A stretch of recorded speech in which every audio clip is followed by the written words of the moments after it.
is there an audio connection up here for me? To my left. That's okay. It's stuck in the edge of the table. I think it's a dirty lie. Oh, there it is. This is a multimedia presentation, as it turns out. Ooh, that was supposed to be impressive. T-shirt charities are back again. So every year what happens is we print T-shirts. You get them basically for a donation to one of these 3 charities. So at 5 o'clock, we'll start T-shirt sales. You basically will get a token when you give us the $10, and you put the token in the bin of the charity that you want to donate to, and at the end of the conference, the charity gets your money from those T-shirts. So we're basically giving the T-shirts to charity, and you guys get to wear them. So $20 HackerCon T-shirt, or $10 HackerCon T-shirts. It's a pretty good deal, we think. And in that same vein, here's a special message. That should start. Nope, I'm an idiot. Fail. Must have been on my Walkman. Hello, Shmookan from Uganda in East Africa. This is Johnny Long with Hackers for Charity. Hey, I'm really disappointed that I'm going to miss Shmookan for the first time ever, but that's amazing news. The reason for that is I'm busy spending your money. The funds that you guys have raised over the past few years has done some pretty amazing stuff. We've built 1 classroom in Wachitaka. We've built a community training center that we're getting ready to open in just a few weeks. And on the horizon, we've got an awesome internet cafe, one of the best internet cafes in East Africa, to start raising more money. And all of this is really powerful stuff designed to empower the people of Uganda, East Africa with computer skills. I want to encourage you guys to buy those T-shirts and make those donations because, man, that stuff goes a really long way. You guys have done some amazing work, and I'm really grateful. So thanks for everything that you've done, and I hope to see you at next year's Shmookan. See ya. There we go.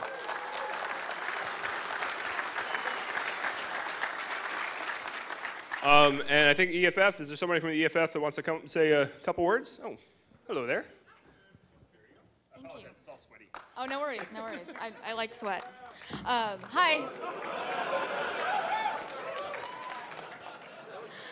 Hi, everybody. My name is Alyssa Ralston. I'm the Development Associate at EFF, and I just wanted to thank Shmoo Group for having us, and thank you guys all for coming. If you get our email newsletter, Effector, or if you follow us on Twitter, we're at EFF. You should follow us. You have probably heard that we're coming up on 20 years of being around and protecting your privacy rights, your free speech rights, your rights to innovate. So. What was my point? If you have a token, if you are buying these T-shirts, please feel free to drop it in the EFF tub. Feel free to stop by our booth. We're over there in the corner. And yes, that's about it. Thank you.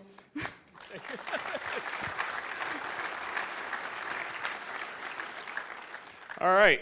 Next up, parties. Oh, what? Oh, I'm sorry. The third charity. I almost forgot the third. I think someone was probably texting me and reminded. Someone just texted me ASL.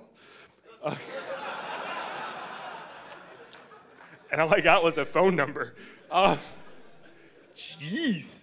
Anyway, our other charity is the American Red Cross. Given everything that's gone on in Haiti and the strains in the Red Cross system, we felt it important to be able to have them here as a charity as well. So, they're doing important work down in Haiti and elsewhere throughout the U.S. So, we encourage you, pick the charity that you want to donate to, buy a T-shirt. Even if you don't like the T-shirt, give it to the people you don't like or whatever. Line it with in a cage or something. But no, seriously, also we don't want to take them home.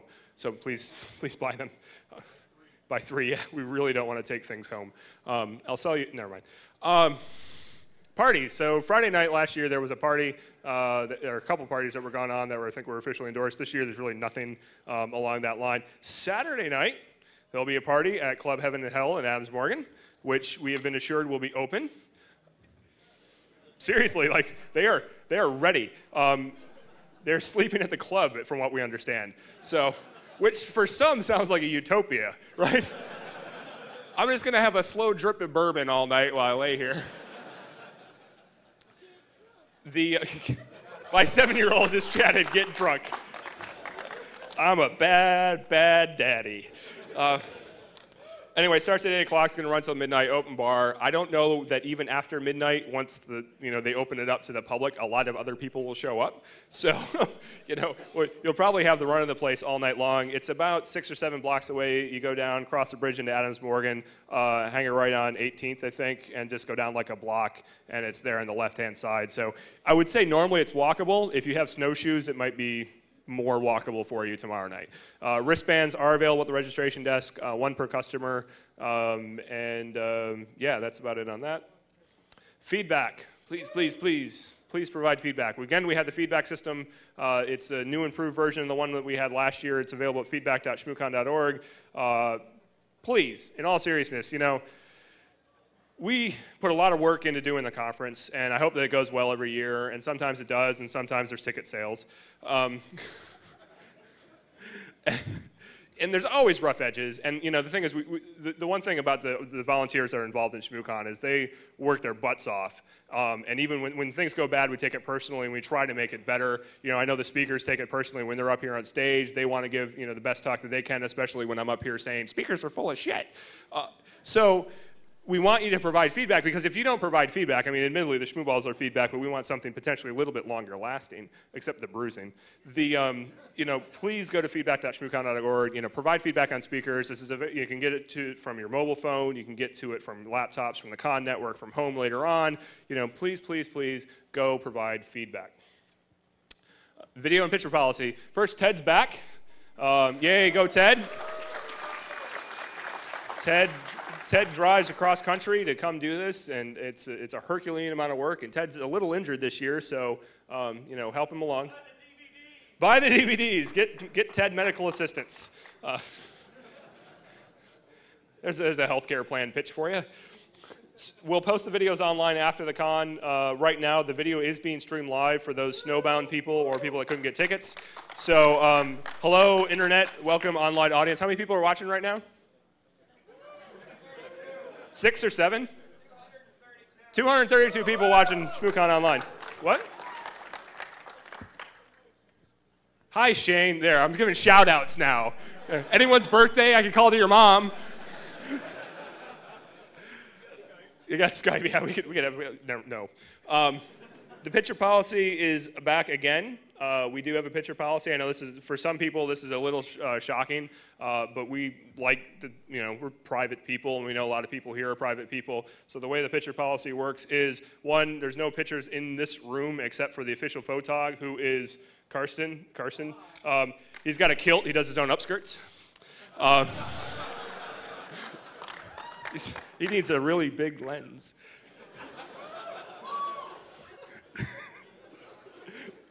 I'm gonna pay for that later. What? Oh yeah. Anyway, wow, I'm killing myself here.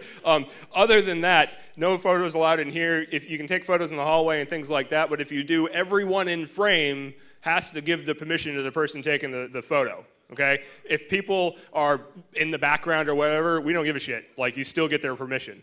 It's not our intent to be jerks about it, but there are people here that want to be private for whatever reason, and we intend to respect that. When you're out in the hotel and out in DC, obviously you take pictures of whatever the heck you want, but when you're here, please be mindful of photography policy. You have to adhere to that, and the press has to adhere to that. There's press here. They identify themselves with the press badge that looks like that, and they'll be roaming around, and they are they have to deal with the same policy. So if you see people snapping a lot of photos and you're uncomfortable with it, let one of the staff people know. All our staff wear these fancy orange shirts, which I forgot to put mine on today.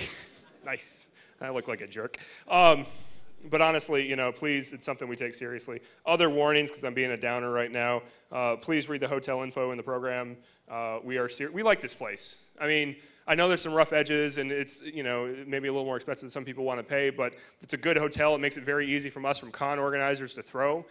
Throwing a con for this number of people isn't trivial, as it turns out. Like, it impedes my ability to use my basement and garage for months. And a lot of volunteers put a lot of time and effort into it. And when we can make our lives a little easier by going to a hotel that's very good to us and very accommodating and helps us out, we like to keep that relationship strong. So as much fun as like the DEF CON stories of concrete in the toilets are and things like that, let's keep them DEF CON stories, not ShmooCon stories. Sorry, Jeff. Wear your badges at all time. Done. Real quick, one change in the program so far. One speaker couldn't make it. Peter Guerra is not going to be speaking at 5. Instead, Mike Kershaw, aka Draghorn, will be talking about Wi-Fi security or descending into depression and drink. So that's the 5 o'clock talk now instead of Peter. As far as we know, that's the only change so far. Any other speakers couldn't make it? Like I'm going to get an answer. That was a test. That Bruce guy is continuing to talk. He needs to shut the hell up. Key staff, real quick. Heidi up front. Yay, Heidi. Woo! She's not standing up. If you have questions for her, find someone else first. Louise is the lead labs and NOC guy. Louise is over there. If you have labs questions, network questions, you can talk to him. Bob is the AV guy, so especially speakers, if you got concerns about your whatever or your presentation, you can go talk to Bob.